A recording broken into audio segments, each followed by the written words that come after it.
This is a Veterans History Project oral history with Mr. Albert R. Katoski. Today is Wednesday, January 31st, 2007. Mr. Katoski, would you please state your full name and date of birth? Albert R. Katoski, K-A-T-O-S-K-I. I was born January 5, 1923. And that would make you how old today? I am 84 years old. And where were you born, Al? I was born at home in Edwardsville, Pennsylvania. Mom didn't go to the hospital in those days. You were born usually in the bedroom. Mm-hmm. So that was it. Did you have a big family?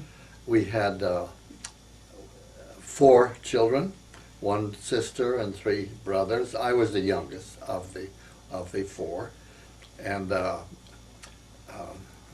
there was not many years previous there was a serious flu epidemic, 1918, and many of my I had 2 other brothers, younger, who died during the flu epidemic, and my only sister was, I think she was in there 11 or 12 years old, was the nurse for the whole family. So that was at Edwardsville, Pennsylvania, 1923. I was born. Where is Edwardsville? Edwardsville is in northeast Pennsylvania. It's in a coal mining area, and was a bustling community in the 30s and 40s, but after the war the mining industry kind of collapsed, so most of the men were unemployed and most moved on to steel production in Fairless Steel near Morristown, New Jersey and Pennsylvania. So that was a coal mining area. When you were raised in Edwardsville, you went to school there? I was raised in Edwardsville, went to the public schools there for all of my elementary and high school. Graduated just before Pearl Harbor in 1941. Would that have been June of 41? That was June of 41, and graduated studied business administration, and there was no work at that time, so I had an older brother who lived in Washington D.C. and he encouraged me to apply for federal employment, which I did. So soon afterward I took a test to become a courier with the government and was hired, and I was employed by the Office of Production Management in Washington. I was employed exactly 2 months before Pearl Harbor, October 7, 1941. I was a 19-year-old working in the shadow of the Capitol as a courier. Mm-hmm. Now tell me, you came down from Edwardsville then? Yes. Mm-hmm. Was that your first time to Washington? Yes, it was. My brother was living here, so I was fortunate enough to have ready housing. So I stayed with him and his wife in the little town of Riverdale, Maryland. In Riverdale. And took a old trolley car from Riverdale to southwest Washington, where the offices were located, just at the foot of the Capitol. It was the Office of Production Management, involved in keeping track of military production, planes, tanks, artillery, etc. So I was involved in taking these reports. I was only 18, but they entrusted me to deliver these reports all over Washington to the Pentagon and senators on the Hill. In particular, I even delivered a package to Vice President at the time, Wallace, Henry Wallace. And I remember it was an early morning, and I had a little card. You could not release these reports to anybody, unless they showed you a signature, and you compared that signature with a little card. But in this case, I wasn't going to argue with the vice president. So he heard me come into his office early one morning, and he said, "Come on in." So we had a 1-minute discussion about the weather and how traffic was, which was virtually nil. So I met the vice president during the course of my work. But the surprising thing is I had these highly secret, sensitive reports, and I was only an untried 18-year-old kid delivering these reports, and I had a little car, a Crosley, produced in England, I think, a little car to save on gas, and I would scoot around Washington delivering these reports. So that was my job, a courier with the Office of Production Management. That Office of Production Management later became the War Production Board, and then they kept, as the war became more serious and critical, the reports were, of course, vital wherever you took them. To the White House, too. I would go to the White House, and a Marine would escort me to the inner offices of the White House and deliver these reports. So it was quite flattering and surprising that an 18-year-old could be entrusted with delivering these very secret reports, total production of tanks and planes, etc., for that week. Now, were you aware of what you were carrying? Did you know what was in those reports? Or yes. I was able to see some of them, but most of the time they were sealed when I got them. But I did see some, and I was just amazed that I would be trusted to do this at the age of 18. In the greater world at the time, we're not in the war yet. What's your sense of what's happening? Oh, just, well, there's a sense of fear and apprehension that what's going to happen with this build-up in Germany and the German attack in Poland in 1939, and just build-up.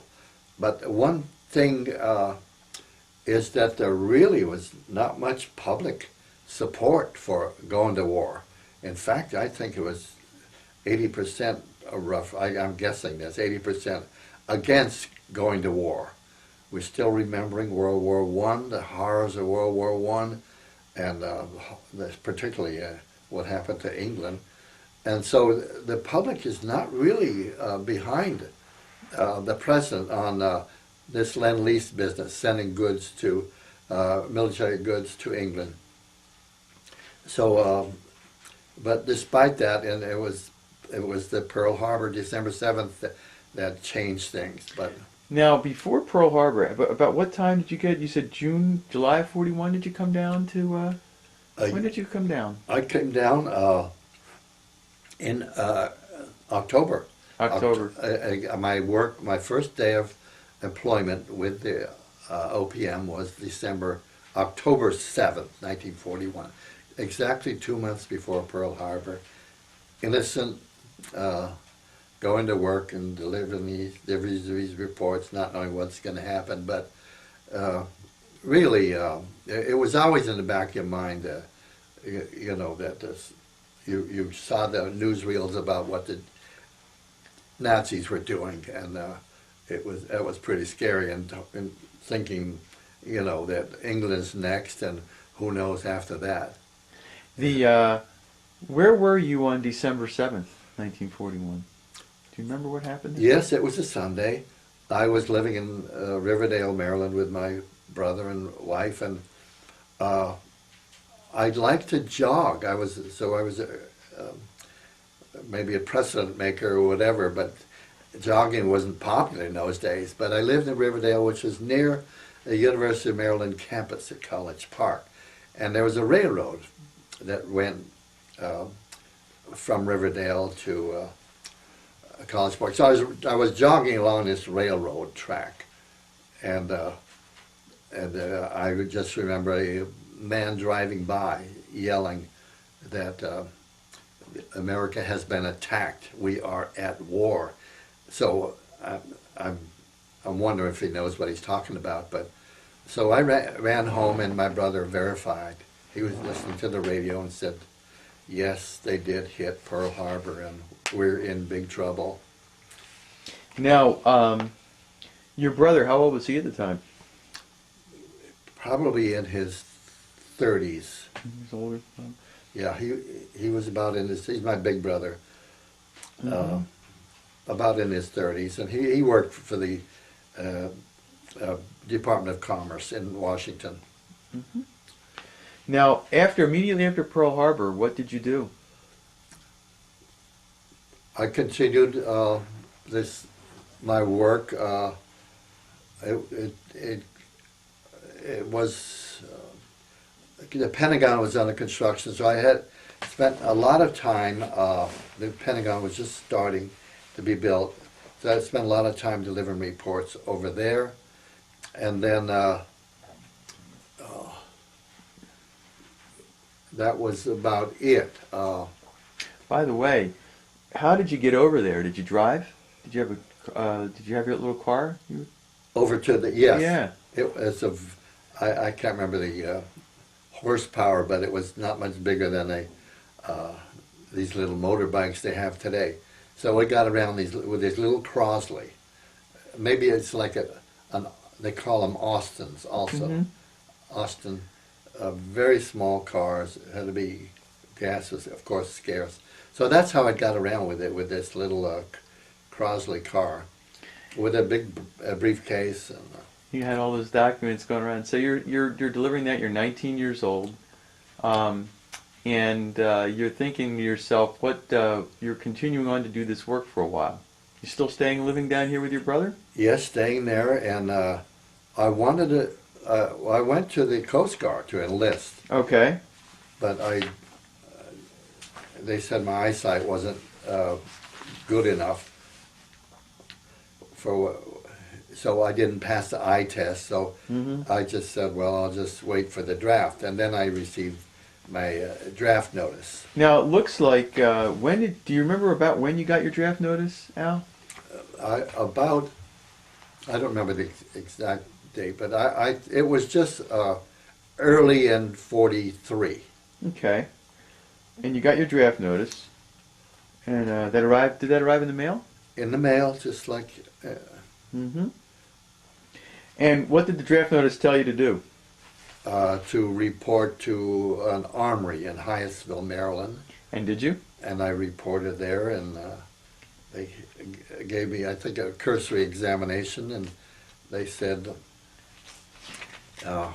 you were to be inducted into the Army, and they said, well, we'll give you a week to go wherever you want, go to home. So I went to my parents in Pennsylvania with my future wife also. So that was early '43 in March. And then on March 16th I came back, March '43, back to Hyattsville to be inducted into the Army.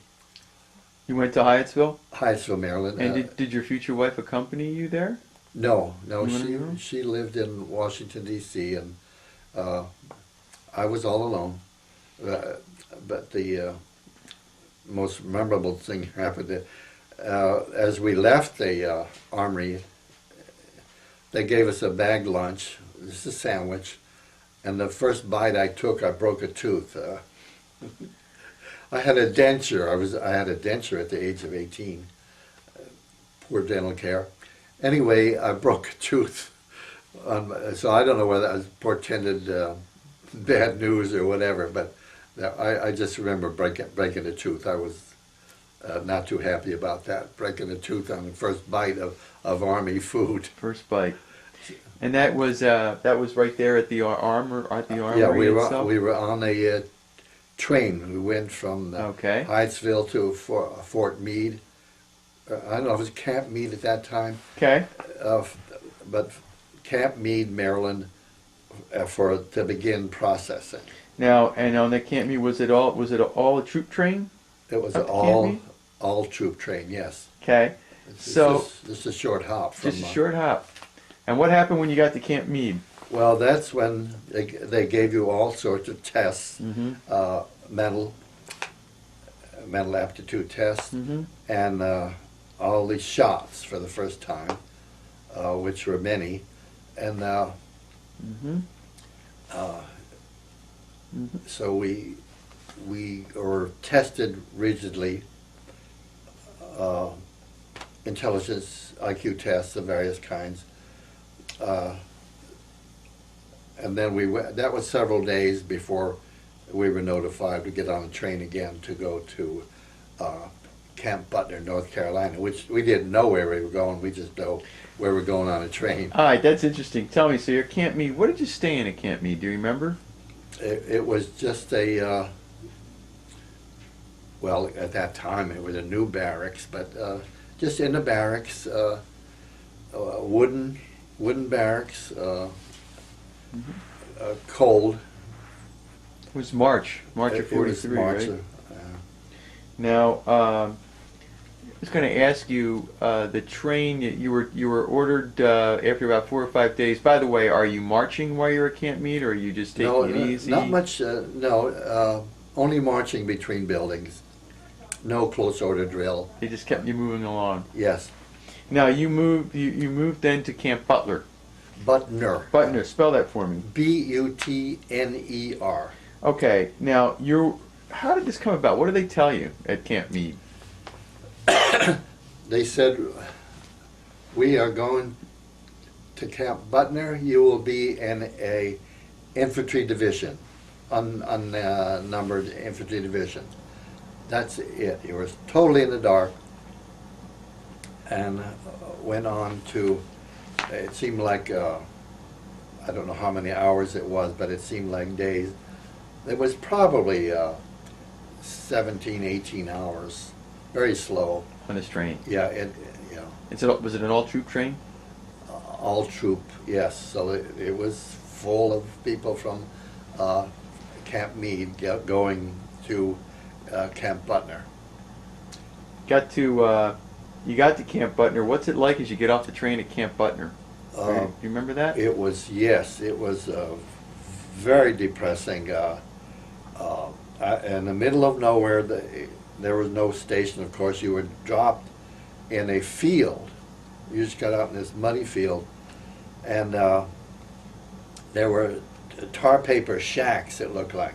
So they were kind of temporary barracks, unlike those at Camp Meade.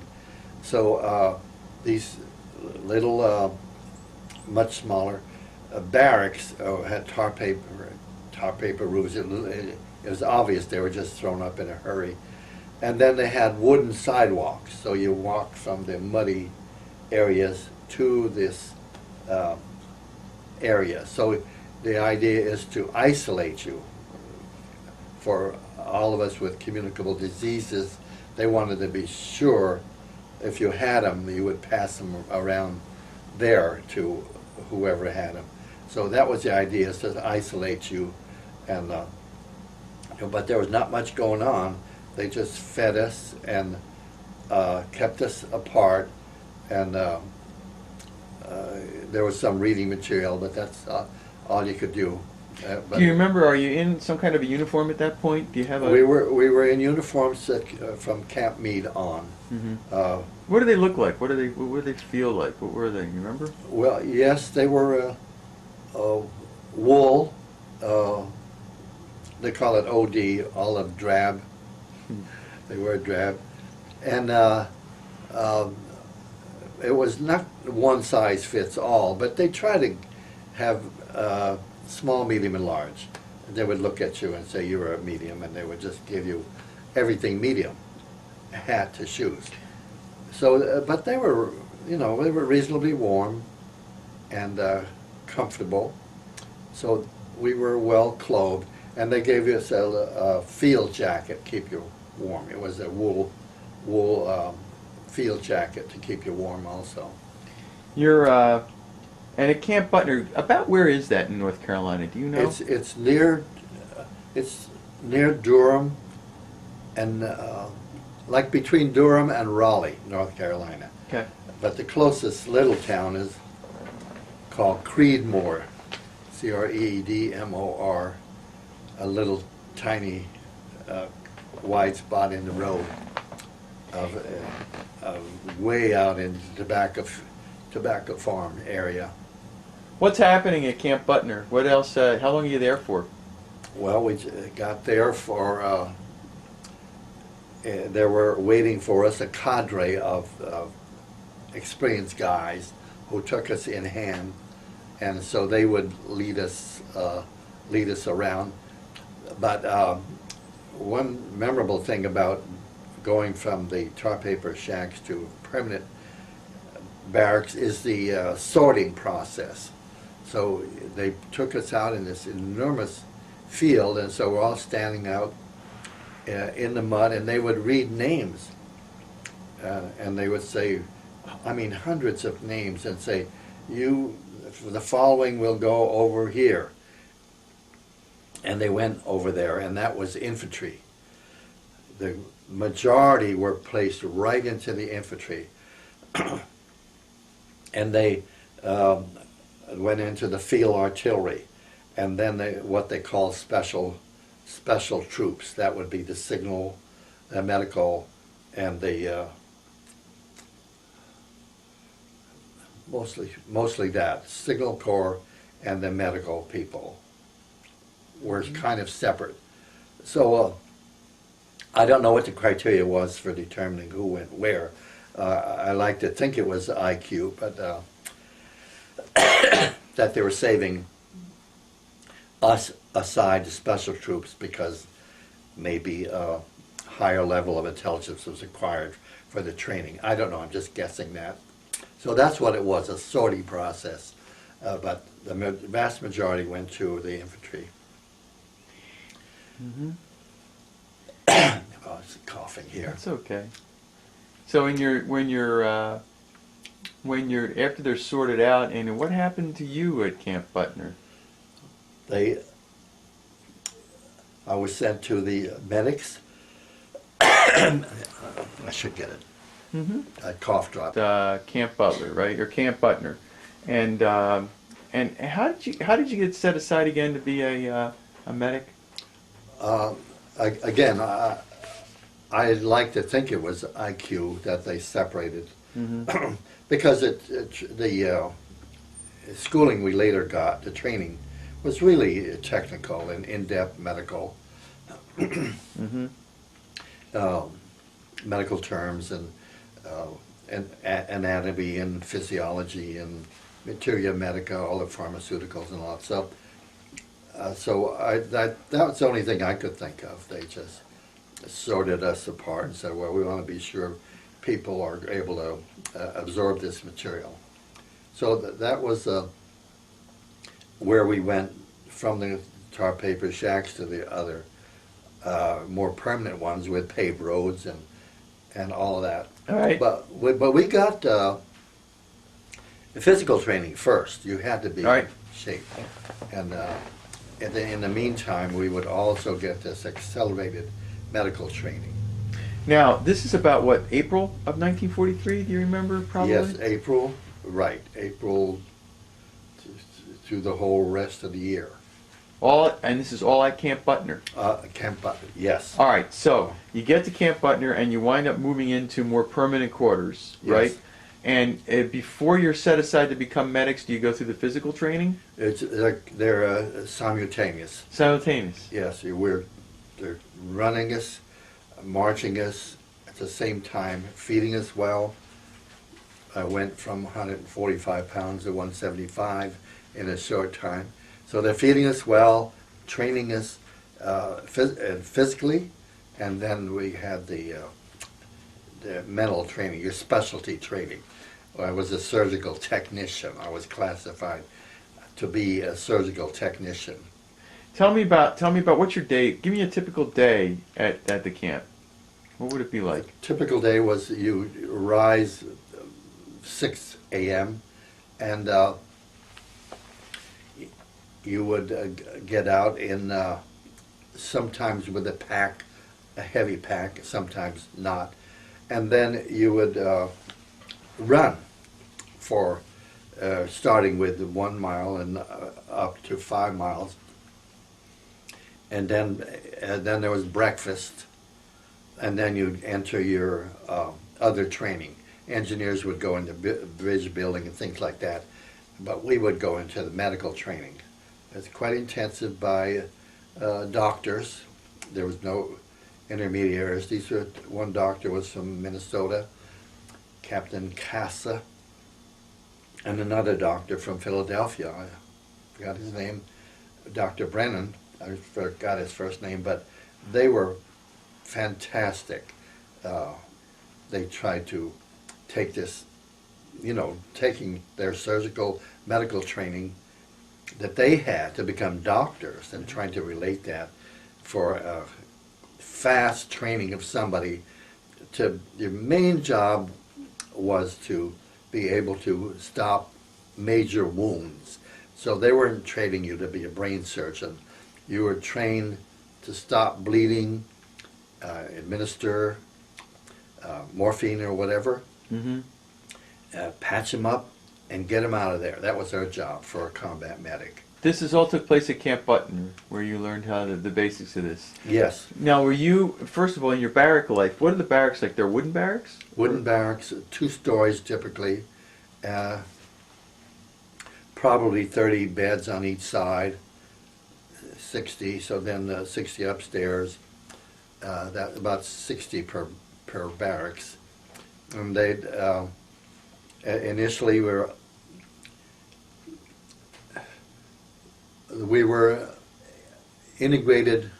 They were not all medics, so these were engineers, but you were assigned, even though you were taking medical training, you lived with the engineers because you were going to go into combat with them. But you were pulled out in this early phase to be trained. So they would train us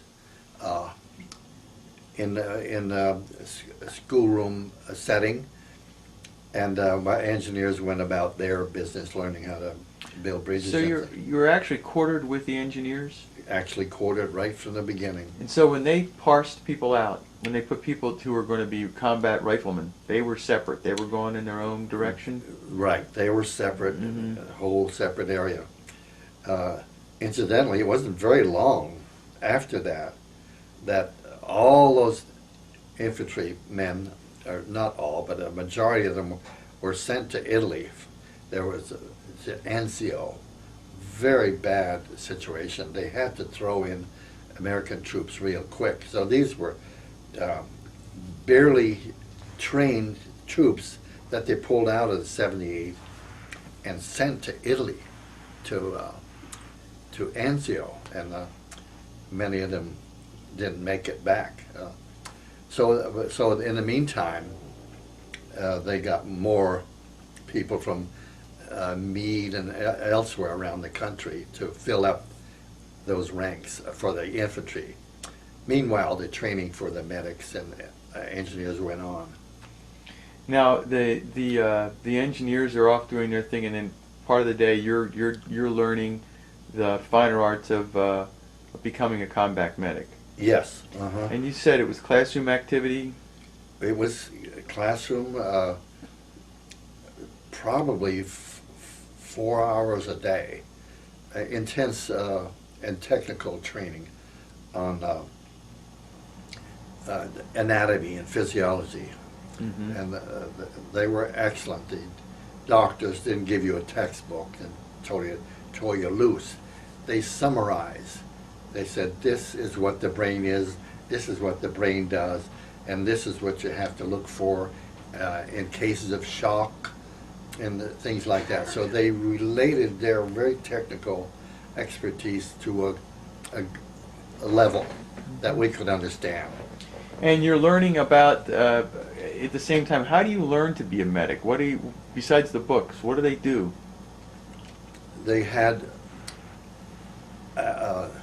maybe I'm a little bit further on, they, or maybe in about midway, they said, well, we're going to put you in a operating room, just so you can experience firsthand what surgery's like.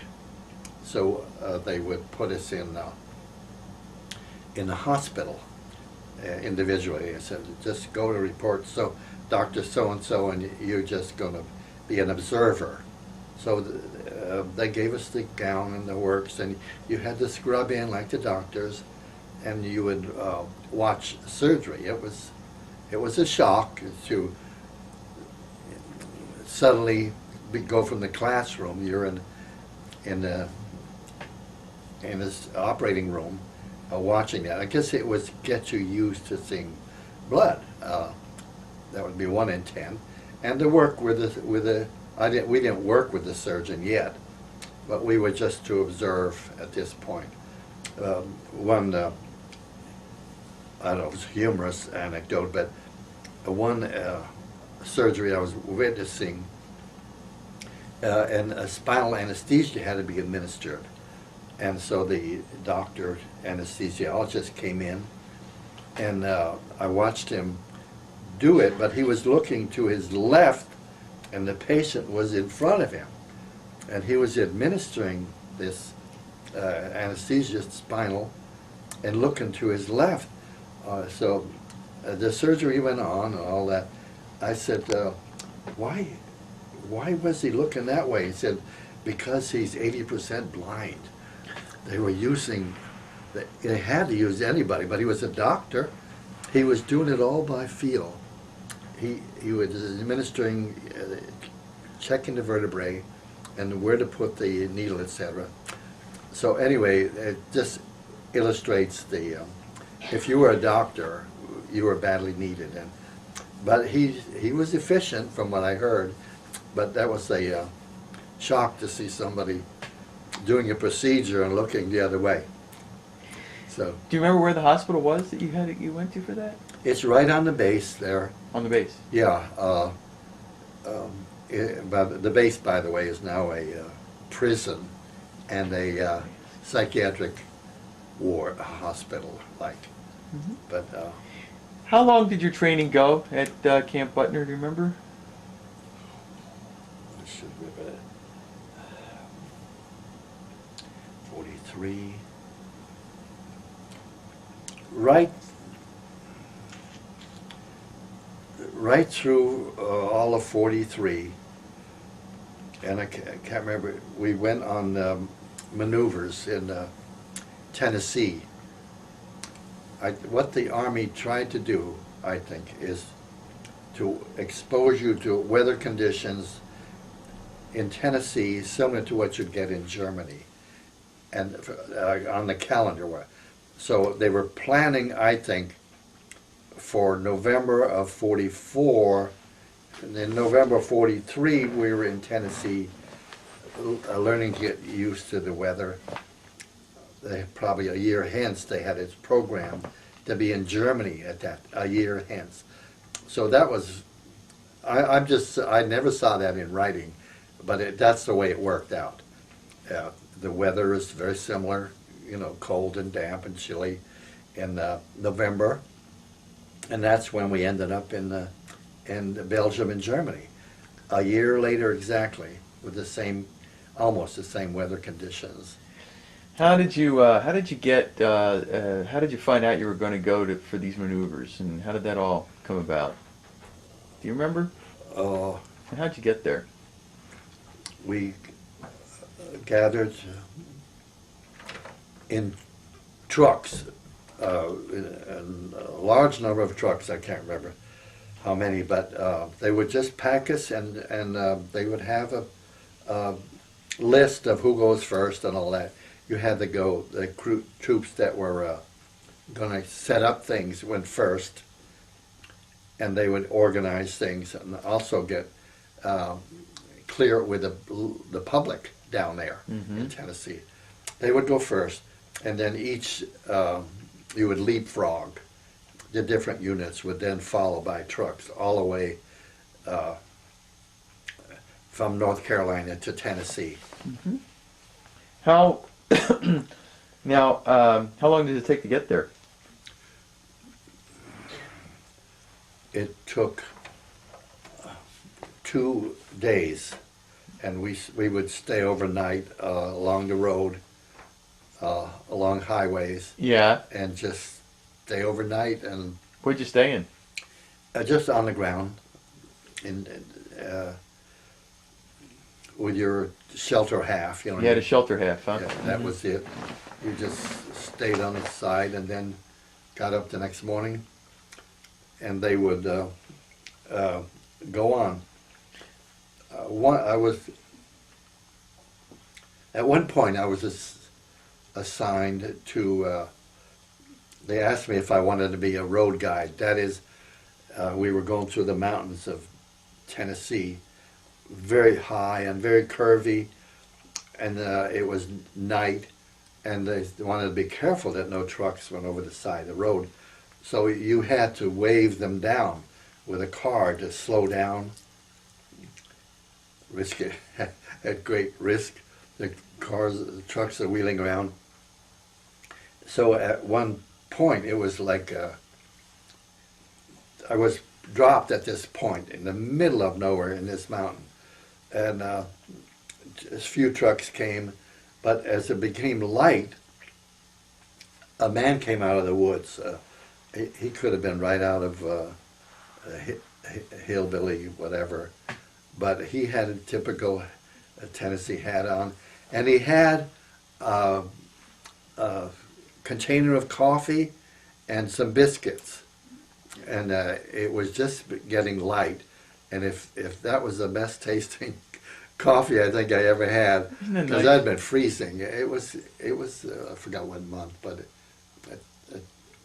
I forget, I think it was October, but anyway, it was cold.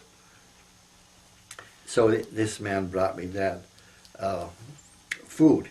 Then later on in the afternoon, another man came, and he had a bottle of colorless liquid, and it was Mountain Dew. It was moonshine, and it must have been 110 proof. He said, "Here, have some. This will warm you up." Well, I had some, and I lost my. I was breathless.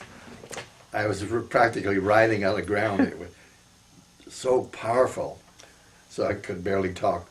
But they were trying to take care of us, so that was in the mountains of Tennessee. Now, what's going on during these maneuvers? What are you doing as a combat medic trainee? You would follow.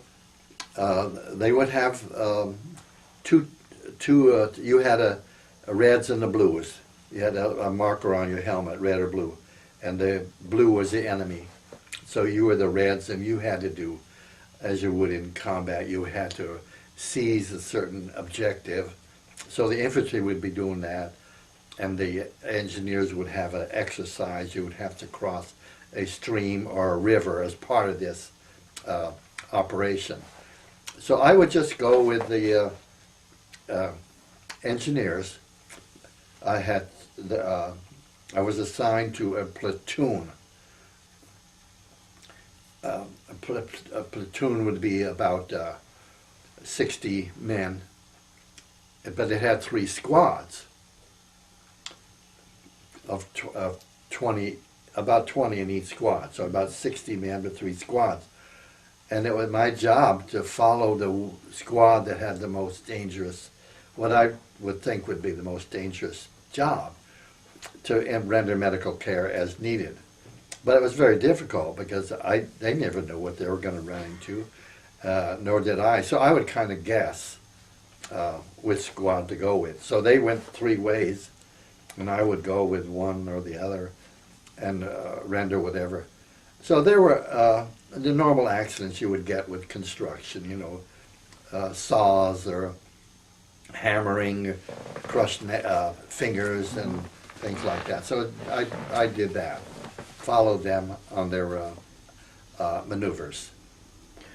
What does a combat medic carry as for a weapon? Nothing. Even though I was trained to shoot an M1, the Garand rifle. I was a sharpshooter because I was a hunter as a kid. So I did very well, but under the Geneva Convention, medics could not bear arms, so I had none.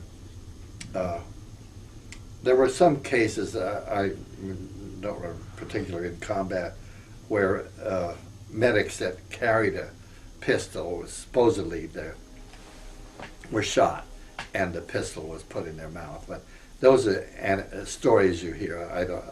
I can't vouch for any of them. So I had no weapon other than hypodermic needles. Mm-hmm. Now, how long did the maneuvers last in Tennessee? Do you remember? I believe it was 6 weeks. All that time you're living outside? Yes, you would. Well, we cheated because you lived outside Monday through Friday, but they gave you a pass. On weekends, you could go into Nashville, and steaks in Nashville were the highlight at that time of our lives. So, did you? Where did you wind up getting anything to? Let's see. You're in these. Did you shower? How did you shower? You got a weekend in the. Do you remember? Oh, the only way is there were portable showers in a tent, but it was not frequent. Mm-hmm. And if we went on pass, we didn't stay overnight at hotels. Mm. You went on pass and took it back. You slept on the ground all the time. So showers were infrequent. Probably twice a month, or that's about it. They didn't worry about that kind of cleanliness as long as you were getting clean food. You went to. This is about 6 weeks. This. About 6 weeks, and Must have taken you pretty late in the year, up to Christmas time, maybe. it was getting, yes. Then I think we were given passes. We went. I think then we were shifted to Camp Pickett. All right. You were given passes. Did you go home for Christmas in 1943? That would have brought you into 1944. Yes, we did get passes to go home. Now, did you go home? I did go to Pennsylvania, yes. How'd you get up there? A bus. Would that have been from Tennessee or from North Carolina? Let me see. First, no, it wasn't by bus. It was.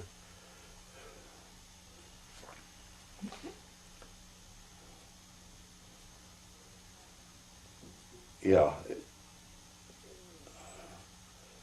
It was by bus from the camp to Raleigh, North Carolina. Then you got on a train, and the train took you to Washington D.C. and then you got other transportation to your home. Yeah.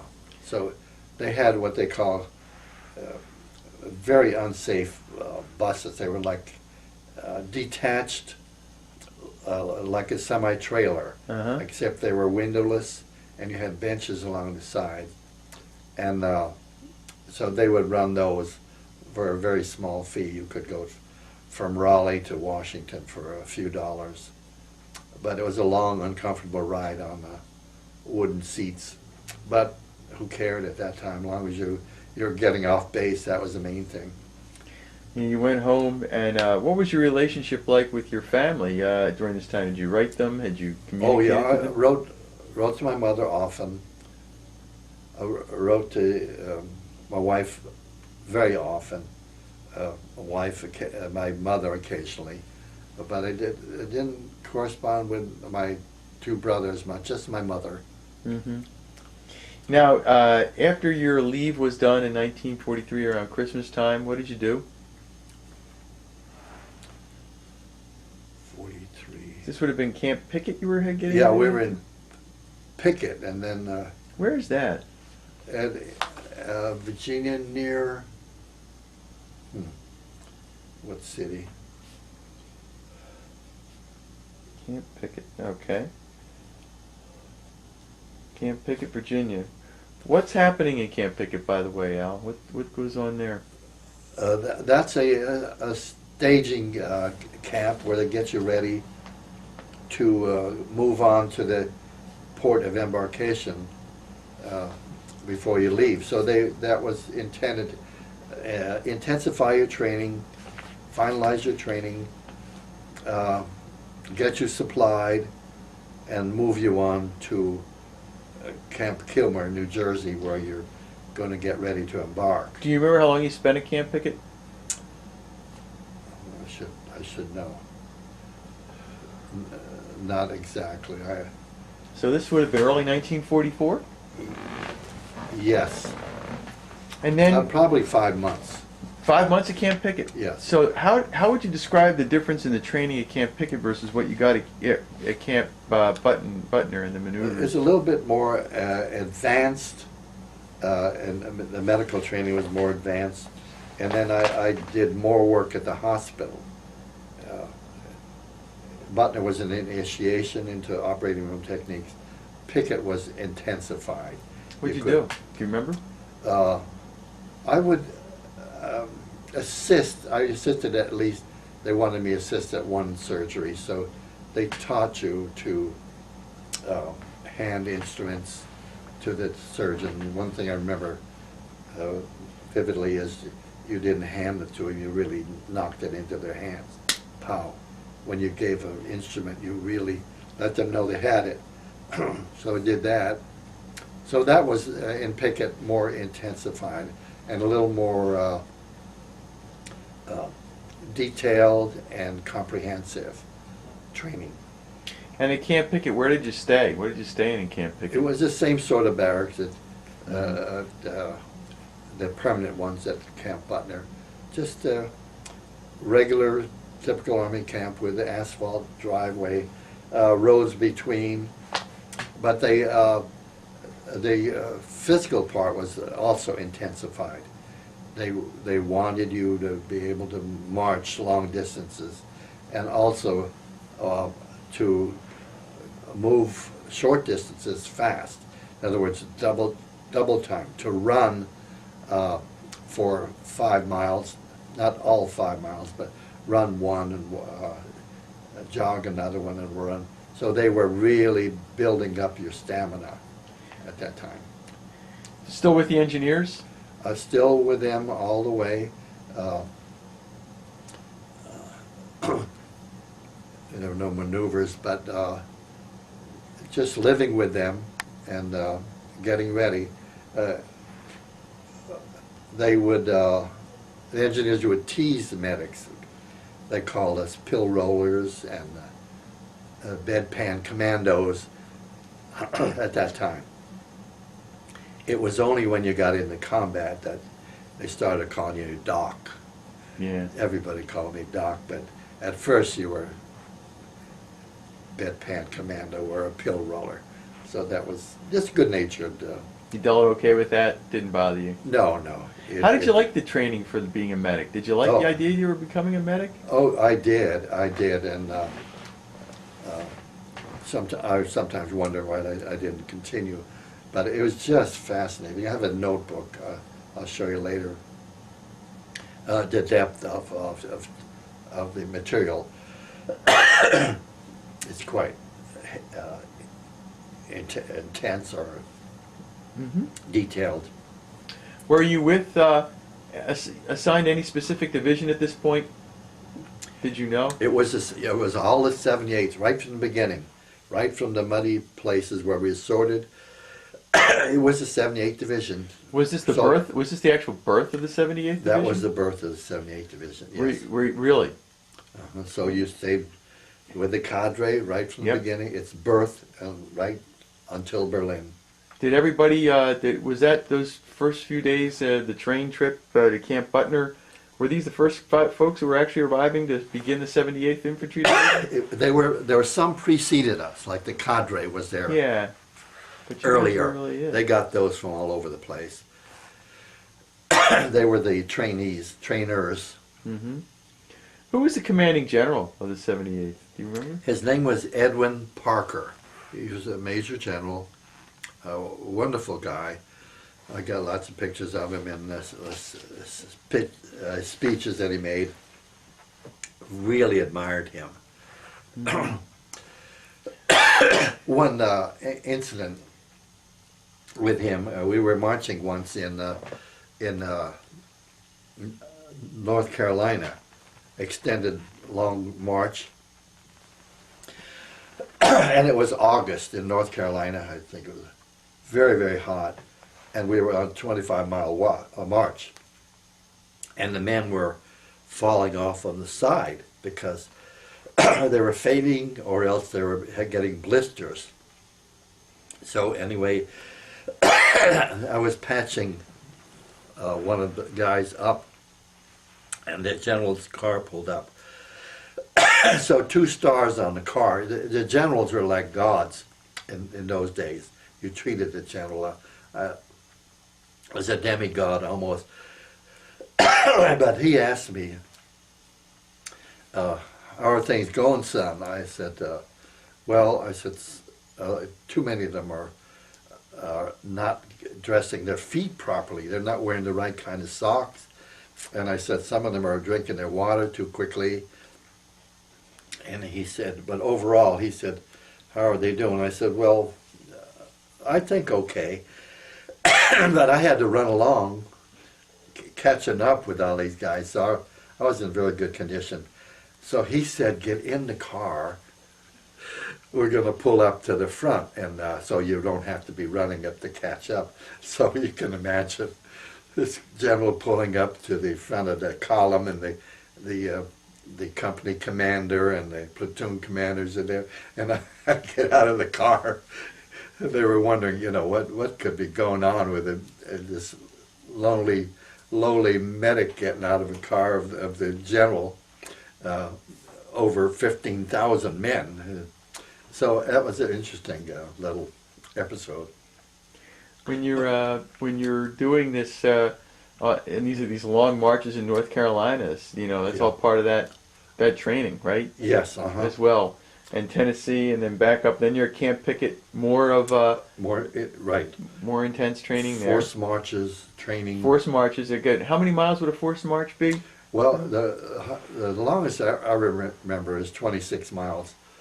It was from dawn to dusk. We marched all day in there, and that's where they were passing out quite a lot. So, but the other thing in Pickett is we were getting provisions, not weapons for me, but new equipment for the engineers, and new uniforms and better boots and things like that. They got you getting ready to phase out and go overseas. And this is all the 78th Division. This is all the 78th Division guys. I was with the 78th from Day one. Beginning. Yeah. Now you're at Camp Pickett. About when do you go from Camp Pickett over to was it Camp Kilmer? Camp Kilmer, New Jersey. Yes. When does that happen? Do you remember?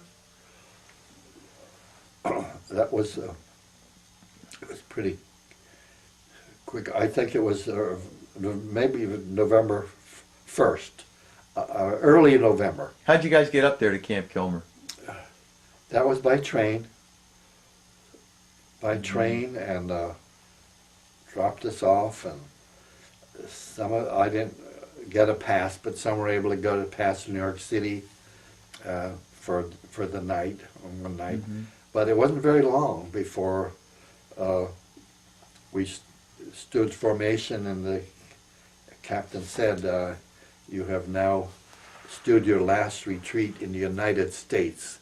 So the next morning we would be getting on the ship. So that was profound.